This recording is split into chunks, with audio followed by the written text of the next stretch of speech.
सबने ठीक ढंग से वोट दिया या कुछ गड़बड़ियां भी हुई है? नहीं, एक रिहर्सल है और रिहर्सल में अभ्यास में सब चीजें आती हैं सामने। धीरे धीरे सब लोग ठीक कर रहे हैं और सब नेता हैं, चुनाव लड़ते लड़ाते वोट डालते यहां तक आए हैं। लेकिन एक संगठन की व्यवस्था है और विधानमंडल ने हमारी पार्टी के एनडीए के पहल की है, तो उसके पीछे यही प्रयास रहता है कि लोग अपना मतदान करें, कोई वोट कैंसिल ना हो। लेकिन जो रिहर्सल हुआ उसमें सारे मत हमारे लिए ठीक। राजा भैया से मिलने गए थे आप अध्यक्ष जी, और वो आप सब लोग हमारे साथ हैं और भारतीय जनता पार्टी ने विधानमंडल के सदस्यों से बातचीत करके पूरा होमवर्क करके और जो संख्या है विधानसभा की उसका अंकगणित भाजपा के पक्ष में है। सर, सभी 8 प्रत्याशी चुनाव जीतेंगे?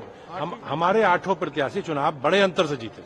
राजा भैया इन लोगों को क्या ऑफर आपको दिया है कि अगर वोट आपको करते हैं तो क्या उनके आगे करने वाले? वो हमारे साथ है, पिछले चुनावों में भी हमारे साथ है और इसमें वो हमारे विचारधारा से हमसे जुड़े हैं और भारतीय जनता पार्टी के घोषित जो भी प्रत्याशी हैं उन्हें घोषित प्रत्याशियों को सबका समर्थन, सबका मतदान के माध्यम से समर्थन रहेगा। अफजल अंसारी का बयान आया है, ये कह रहे हैं भगवान राम किसी के रिजर्वेशन नहीं है। अफजल अंसारी का बयान आया है।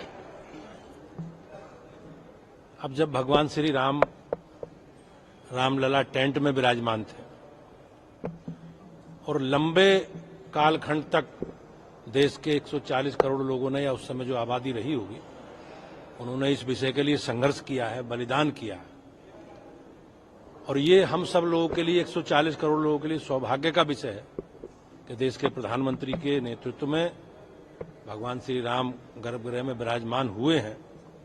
और पहली बार भारतीय जनता पार्टी का 1989 में पालनपुर में हमने कमिटमेंट किया अपने राष्ट्रीय परिषद के अधिवेशन में कि भारतीय जनता पार्टी की सरकार आएगी केंद्र में तो भव्य राम मंदिर का निर्माण प्रशस्त करेंगे।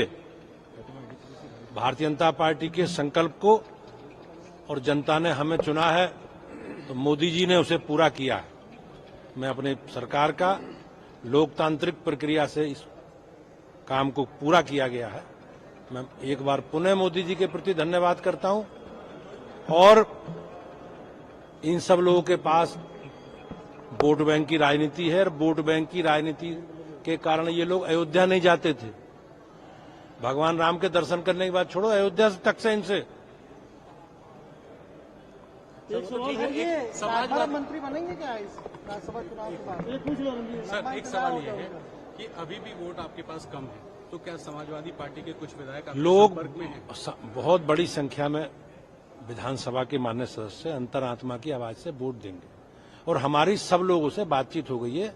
संख्या बल एनडीए और भारतीय जनता पार्टी के पक्ष में, संख्या बल भारतीय जनता पार्टी और एनडीए के पक्ष में है। 8 सदस्य भाजपा के बड़े अंतर से जीत के जाएंगे।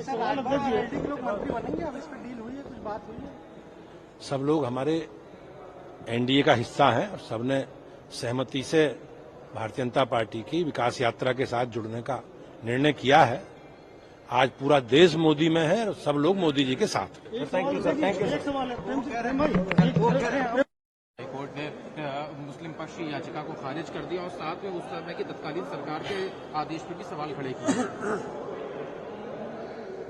हम सबको देश की न्यायपालिका में विश्वास है, धैर्य रखना चाहिए। माननीय न्यायालय का जो भी आदेश है हम सबको मिलकर उसका पालन करना चाहिए।